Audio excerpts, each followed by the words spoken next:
Пелагониските сточари утре во 13 часот повторно ќе протестираат пред канцелариите на подрачната единица на Министерството за земјоделство во Битола.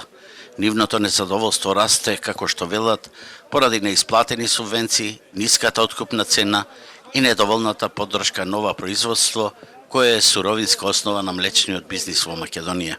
Повторно го активираме протестот заради неисплатени субвенции во млекото, кои се над 17 месеци, и некаде други неисплатени субвенции од сите бранши. Значи има и тутун неплатен и све друго. Сите земјоделци треба да излезиме, значи 2018 година не ни е исплатено, веќе 2019 излезе, одиме во 2020, а субвенции немаме, трошоци еден куп, цената на млекото е мала, така да пред распаѓање на цело сточарство сме.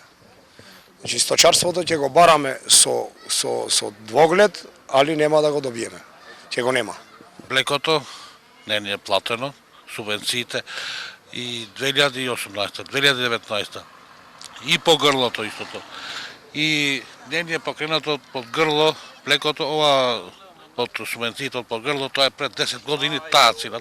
Сточарите денеска во СВР Битола го најавија протестот кој ќе трае 1 час, а во краток период ова ќе биде нивно трето собирање во кое ги повикуваат сите незадоволни земјоделци од Пелагонискиот регион, кон кои Министерството ги нема подмирено обврските според законските рокови.